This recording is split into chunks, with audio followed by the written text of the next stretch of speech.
I made my first video on this channel in July 2017, after months of going back and forth on whether or not I actually wanted to create a YouTube channel. What would people think? What if people hate the videos and tell me that I don't know what I'm talking about? Who am I to talk about these topics? These were the thoughts that flooded my head. If you've ever been in a situation where you have to start something or give a presentation in front of a group of people, then I'm sure you've had a similar emotion. It's the fear of being judged. The fear that keeps us in chains and holds us bound from achieving our true potential. To understand why we care so much about what others think about us, we have to go back to the beginning of human history. Man, like many other animals, evolved to be social. Our survival was dependent on close-knit communities, tribes, and clans. We would hunt together, make shelter, and protect one another from predators should they dare strike. Being together made us thrive. So, at the time, being cast out of the clan almost always meant death. Without the technologies we have today, making shelter, hunting, and protecting yourself from wildlife was almost impossible for one person to do alone. Sadly, even now that our society has evolved to a point where we no longer have to worry about predators, and we have the tools and resources to provide food, clothing, and shelter for ourselves, the need to be part of a group still has been maladapted to our current reality.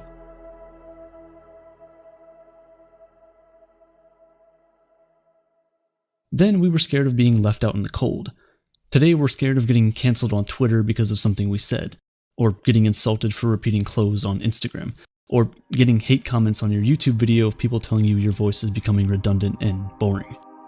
You see, this feeling of being ostracized has worsened woefully because of social media.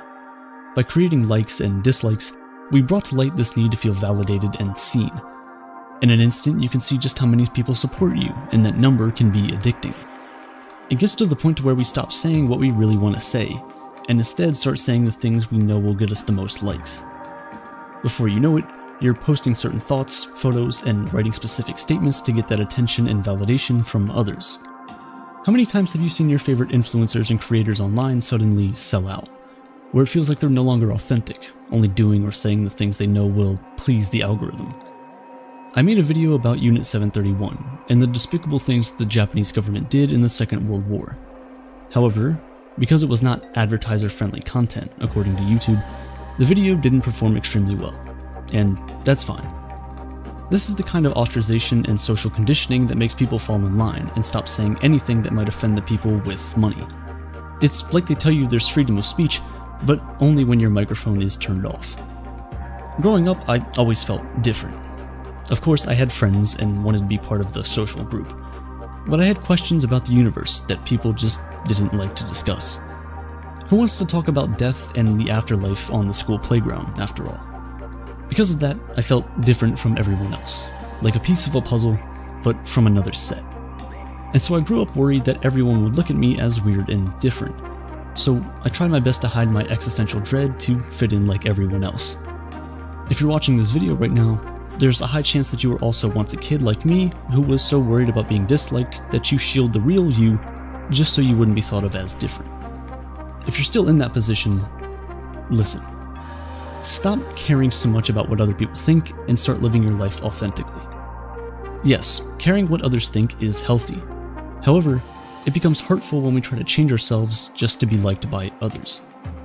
You would enjoy your time on this floating rock far more if you choose to live your authentic self. And if someone rejects you because of it, you'll know that they were never meant for you in the first place. Now, if that sounds like a lofty dream and not really grounded in reality, I understand. Because the sad truth of this entire thing is that we do need to be judged fairly by others. At its core, that's what makes our society work. We agree that something is law, and whoever breaks it gets judged. We agree on certain moral principles, and whoever breaks them gets socially ostracized. We're judged at our places of work, in school, in our society as a whole. As sad as it sounds, gossip and ostracism help the greater good of the group.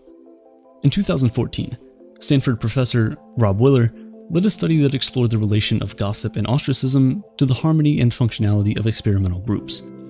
In this study, Rob found out that groups that allowed their members to gossip and vote out underperforming members were able to sustain cooperation and prevent selfishness much better than groups that weren't allowed to do so. When we think of ostracism, we almost always see it in a bad light. However, This study proved that it does have a much more important role in preventing the weak and vulnerable from being bullied and ridden upon. Have you ever been in a group for a school project, only to quickly realize that there's one person who just wouldn't do anything because they know the group will pick up their slack? How's that make you feel? Now imagine you could remove these people from the group and then gossip to other groups about how bad of a team player they are. It might seem harsh at first, but because of our innate fear of being ostracized, more often than not, these people would see the reality of what they're doing and actually act better when reinvited into the group. It also prevents these selfish people from exploiting the more vulnerable people in the group and allows them to reach their full potential without fear of being taken advantage of. The researchers concluded that exclusion compelled participants to conform to the more cooperative behavior of the rest of the group. So yes, we need to be good team players for the proper functioning of society. However, being part of a group should never be at the expense of our own individuality. We should never get so scared of being ostracized that we do not say the things that matter to us for the fear of being judged. We need to realize that we will get to a point in our lives where we'll begin to assess everything that we've been taught as children. When you start to outgrow old beliefs and walk into new ones, do not be held back by the fear of what everyone who you grew up with would think. Caring about what other people think is necessary for the proper functioning of society. But when caring what other people think affects our abilities to make decisions for ourselves, that's when you need to pause and reconsider. You're a person with their own thoughts, ideas, dreams, and goals. Don't let the fear of being disliked hold you back from expressing that. You want to drop out of school to become a comedian? What would people think? You want to start a YouTube channel? What would people think? You want to be with someone from a different culture or religion? What would people think? This one question holds so many people back from doing what they love. It's like a chain that binds our neck and leaves us no room to breathe. We're like circus elephants, held back by a rope that might only exist in our imagination. Ultimate freedom is having the courage to be disliked. The boldness to stand firm in what you believe in, even when the crowd is saying something else. The courage to stand when everyone else is sitting, and run when everyone else is standing. The courage to be your authentic self, regardless of what everyone around you tells you to be instead.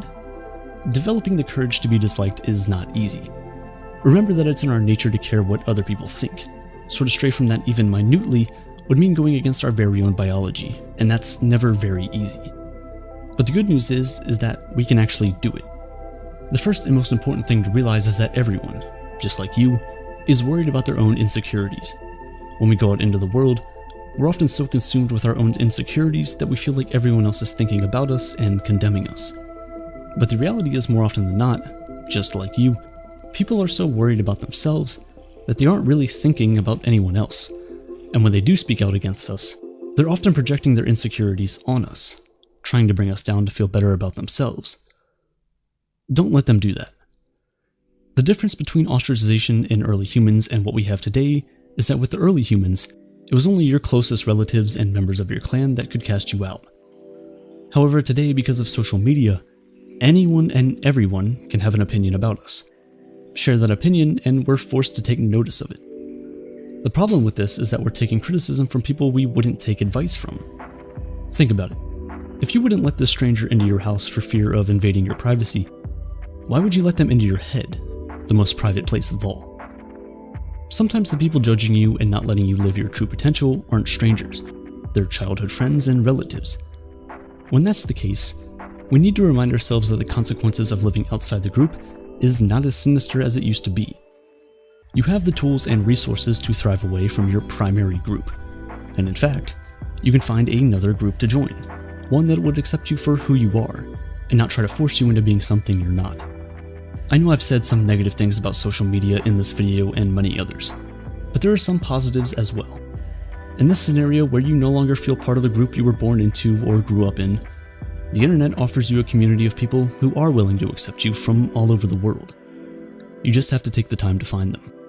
Lao Tzu wrote in Tao Te Ching, "Care about people's approval, and you will be their prisoner." The courage to be disliked is the key that opens the prison doors and sets you free to be the person you've always wanted to be.